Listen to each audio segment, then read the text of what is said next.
Welcome back to the channel, guys. In the Club Car DS build, I'm going to show you today how to take this rack and pinion steering setup off of a Club Car DS, how to remove a rack and pinion off a Club Car DS. I'm also going to show you how to remove the steering knuckle. This has been called many different things: steering U-joint, steering shaft, steering connecting rod. It's just really just an apparatus to connect the steering column to the rack and pinion. So the first thing I'm going to do is pull these shocks off. I'm going to try to keep the tires on this thing so I can wheel it around the garage, but I need to take the shock off of here because I got to get this little castle nut off it. I'm sorry about that. Castle nut off of here, and I need to be able to work the wrench. Plus these things get new shocks anyway, so 9/16 wrench down here. I'm going to get these off. I'm going to tackle these down here first and then pull the top pieces off. These are a little stuck on here. Absolutely feel like they're original.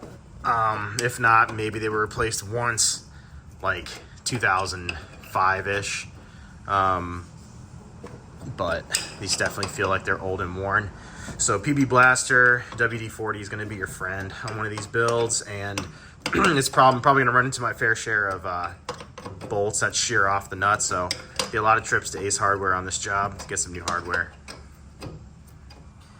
Up here on the top, I got my 9/16 on the back of this nut. I got a 14 mil wrench, socket wrench here, loosening up this. This is a through bolt, so you can see my socket wrench turning the nut here. Just pull these out two-handed. So here's the first shock absorber loose in here.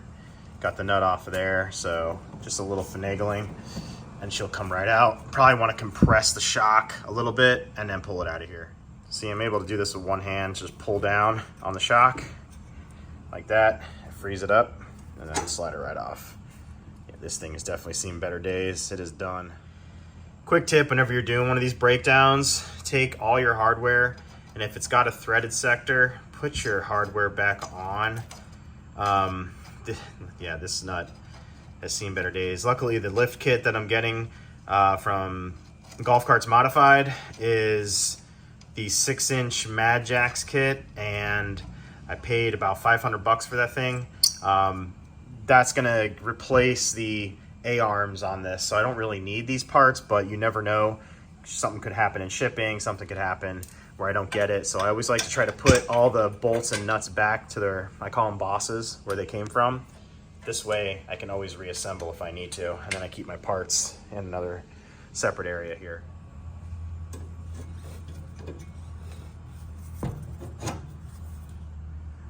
Now that I got the shock absorbers taken off of this Club Car DS, the next thing I'm going to do is tackle this little steering arm that connects the rack and pinion to this side of the cart. You'll notice that it doesn't have anything on this side, it just connects on the passenger side. So there's a little cotter pin in here. I'm just going to work out with my fingers like that, and then there's a little castle nut right there that we got to loosen up. So let's get that castle nut off of there and then separate that ball joint off of there. So my castle nut happens to be a 17 millimeter wrench, and now that the shock is out of the way, I can get in here and I can work this nut off of here. I already broke it loose. Someone's replaced this probably 2 or 3 years ago, so this is a fairly newer part on here. But we'll take this castle nut off, and then it should allow us to pop this little ball joint off of here. That's what I'm going to call it, like a little greasable joint here. Almost got that off of there. Sometimes these guys want to stick on here, so what I have is a pickle fork, and all I'm going to do, I'll try to do this one-handed here. Let me try to grab my hammer. I'm just going to smack it once with the hammer and it should just pop. There we go. So after you pop it, it should, you can see it's freed up there. Now the boot is gone, which means you have to buy a new part. This is done. This is one of them cheap parts, so this should just lift out of here like that. That's how you separate that. So now we can start to tackle the actual rack and pinion and get this freed up in here. So I'm going to tackle the steering knuckle first, and this is a 12 millimeter right here. Now you got to kind of get it just right, but this one wasn't too tight on here. Yours might be a little bit tighter. It's an awkward angle, so you can see my wrench wants to kind of walk upward at the base. Try to go at it with a socket. This bracket's in the way, so you got to use a U-joint. It's just real shallow in here, so it's kind of an awkward spot, so careful on your roundovers. You don't want to round that over because then you're going to be fighting that knuckle. But this one's getting loose pretty easily on mine, so you shouldn't have too much of a problem on yours. Let me get that off of there. I have that little bolt up here loose, and I'm going to work on these 3 down here. 9/16 wrench here on the back side. Unfortunately, these aren't threaded, so on the back side you got to get your little wrench on the nut. I got this one already loose. I got to work on these now. So 9/16 and then a 14mm on the actual bolt. At least that's what mine are. That one's already loose. I didn't loosen that one yet. This one's still ready to go. So let's get these bolts taken out. So I've gotten all the bolts out. Those were pretty easy to do. And now the whole rack and pinion, you can see as a whole, is completely loose. So my next guess is going to be discoupling that joint from that steering shaft. Is probably going to be a little bit harder than it sounds, but I'm going to let you know my experience here. I have that bolt loosened, but I need to try to figure out if I can get some sort of a puller on that thing, as I'd hate going at stuff with hammers, but I might have to on this. Got to get that freed up. Okay, I just tried pulling at that for a good minute. I'm gonna go at it with a hammer because that didn't work. So I'm gonna try to beat the hell out of this thing a couple times and see what I can do. Oh, sweet. All right, well, that was easier than I thought. Did I break something? No. Okay. All right, well, one nice hit with the hammer and it should come right out. Nice. Here's the rack and pinion out of the cart. So that's how you remove a rack and pinion from a Club Car DS. Now I'm going to go ahead and start setting the new rack and pinion in here. See how it fits. So what I like to do before I put on new parts is just kind of examine the anatomy of these things and see what they did.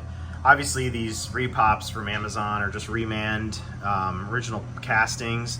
You can see that the original has the Club Car logo in it. This one does not. So durability wise, I can't speak to that. All I can say is that I know that this one is shot and needs to be replaced. But I want to go over a non-traditional way that I like to use as a lubricant for stuff like this.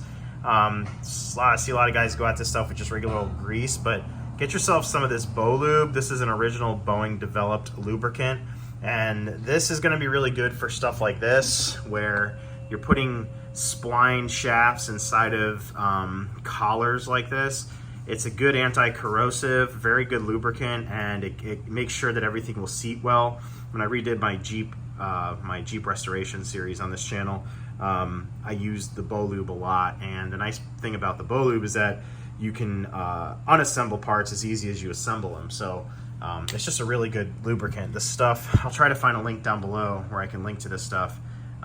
But definitely really good. So yeah, I wanted to go over that. So what I'm going to do is put a little bit of that Bow Lube here on this spline shaft here. Get it in there. And then I'm going to slide that knuckle onto this spline shaft.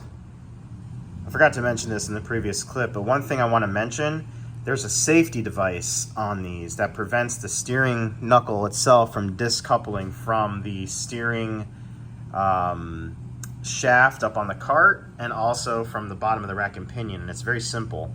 You look through this, you'll see that the bolt protrudes through that hole, and it kind of takes up some real estate inside of that perfect circle. So what you have to do before you do these spline shafts is completely remove the nut or the bolt out of the shaft, out of the spline shaft. And if you look here, see that little groove where it shows that the splines are here and here, but there's a groove here? That little groove allows for that bolt to ride kind of in between those two splines, so when the bolt's in place, this can't just slip right off, which is a nice little safety feature. This thing's got a Navita swap, so GC Mod, I want to plug them as well because they've helped out so much with this build on this particular sector here. GCMod.com or Golf Carts Modified. Talk to Travis over there. GC Mods was talking about this Navita swap with me, and this thing's going to be pretty torquey. Kids are going to be driving it when they get a little bit bigger and they get old enough to drive the golf cart. You definitely want to make sure stupid little things like these little safety measures are in place. I mean, it's kind of hard not to do this because you can't really assemble it without doing it unless you force it in there or just use the first spline, but definitely a good thing. So when I get to the Navita swap from GC Mod, I'm going to go ahead and show you a little bit more safety features that you can kind of enact, or safety protocols you can put when you're putting in a hopped up motor in these things, because the last thing you want to do is have a ton of horsepower and not be able to stop it and have things starting to fall apart on you. So just a little tip here. So you take a look here, you can see the bolt in between the two separate sections of that spline, and it slides on really nice with that bow loop. Okay, so I have everything on here just loose, and I'm gonna set this in here like this. And the first thing I got on here, some more of that Boeing lubricant, and I'm gonna just slide it onto the steering shaft like this.